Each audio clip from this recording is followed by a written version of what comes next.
This is Matthew from NerdNewsToday.com here at New York Comic Con 2016. Dark Horse booth once again here with Andrew Maclean. He's the creator of ApocalyptiGirl, and we said it right. Yay for us. You did, yeah. One try. First try. Yeah, you did it.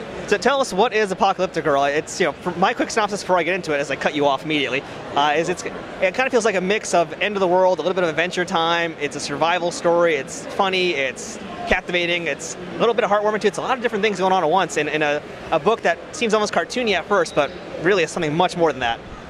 Yeah, I mean, I always have a hard time describing it because I have a hard time not spoiling it when I talk about it. But yeah, it's kind of I wanted to do something with these characters that was kind of post-apocalyptic. So to me, like, there's a lot of the best post-apocalyptic stuff is is like manga or something, and it's in a 6x9 format, so it seemed to work well. So it's kind of like inspired by like Akira and like Tekken Kin Creep, but we follow around Arya and her cat Jellybeans, and at first they're kind of like day-to-day stuff. They're like kind of tinkering with this mech, and then they're trying to survive some of the locals, which are like some of the more savage tribes of humans that are coming back into this setting that's like rubble and trees and everything growing inside old buildings, and then eventually we kind of figure out that that Arya is tracking something. She's looking for an object, and it slowly reveals what this object is and its significance in what was the apocalypse in the end of humans kind of time of prosperity. You talked about some of your inspirations, some anime, some manga books. Yeah. I mean, there's clearly a lot of stuff going on in this book. It's a pretty dense book for something that seems, again, at first kind of a light, fun book, and then it gets pretty crazy out there. So I'd just like to know, what were some of your artistic and some writing influence that you were thinking about that you had for this book? I mean, I've always been a huge fan of Mike Mignola, so his work, no matter what, shows up, in my shapes and kind of line work and everything. I love the idea that like nature will retake what we mess up, pretty quickly. That the planet doesn't need us. So for a lot of it, I was trying not to look at comics too much for that inspiration as far as the setting goes. I was trying to think of like what would really happen, like if our cities fell apart. Would they like just fill in with animals again? Would they fill in? Would weeds grow between the cracks and all that stuff? But otherwise, like I said, I mean, my favorite post-apocalyptic stuff is like Akira. You know what I mean? So that's really where my head was at. Artistically, especially with the colors in that one, I've been looking at more and more like French artists and everything, and I don't know. I mean, that's a terrible answer, but honestly, There's a lot of French artists, Andrew. Yeah. Oh, yeah. No, I mean, in the long run, I try not to think about the exact like influence in things. Like, I'm hoping it'll come out naturally. Do you know what I mean? Deconstruction. Yeah. Because then I'll look at it. If I'm thinking like, oh, I want this to be like such and such. Like Mignola, I'm such a huge fan of Mignola. I try not to look at too much Mignola. I don't want to absorb any one thing, and I hope it just kind of comes from my gut. It's funny you mentioned Mignola, because I actually now thinking again about the book, it really does have a little bit of a vibe, but it's not. It's still very much you. Yeah, I think when I draw, like, I have another comic called Headlopper, which is a lot of like monsters and things like that, which are more Mignola-esque. It's more apparent.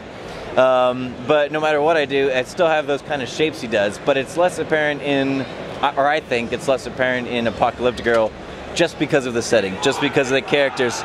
It's the theme is not something often explored by Mignola, so in ApocalyptiGirl, it's less obvious. Yeah.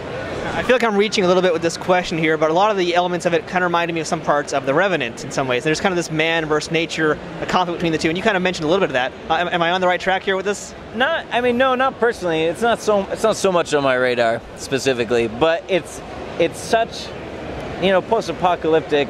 Sci-fi is such heavily trodden ground. It's like you're gonna brush up against all types of themes and other intellectual properties. It's like you're stuck with it. It's gonna happen. So outside of this book's a wrap now. It's out by Dark Horse. You have Headlopper as well. What else are you working on? We're gonna do more Headlopper after this.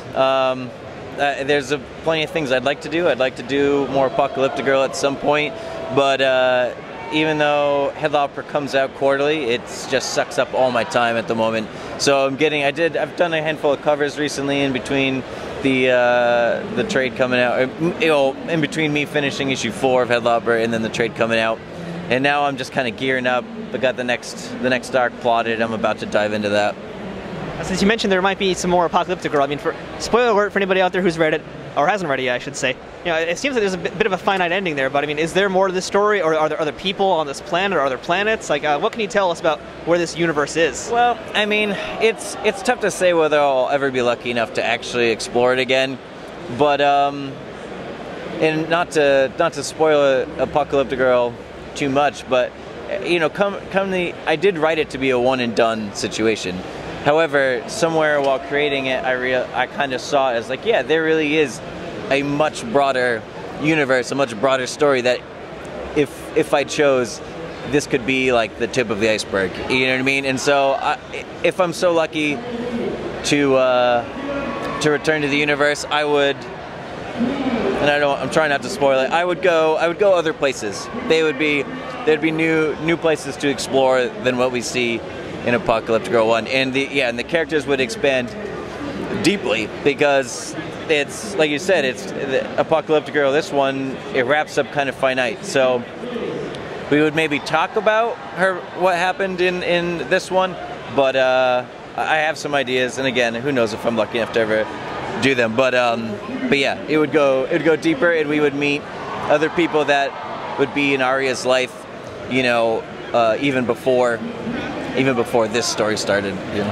I'd be very interested in seeing the continuing adventures of Arya and Jellybean, see what happens to them next, or whoever else in that universe. But to check out the continuing adventures of Andrew Maclean, where do we find you on Twitter and all the social medias? I mean, luckily I've tried to get my actual spelling of my name, so if you Google it, and Maclean is Maclean. Like my Twitter is just like Andrew_Maclean and stuff like that. I think my Instagram is just Andrew Maclean straight through. But yeah, luckily that weirdest spelling last name has got me, helped me get it on lock. So that name is Andrew Maclean, the graphic novel ApocalyptiGirl, and you can get it from Dark Horse Comics. Andrew, thank you so much for being here today. Thanks so much for having me, man. Appreciate it. As your postcard falls to the ground. Oh no.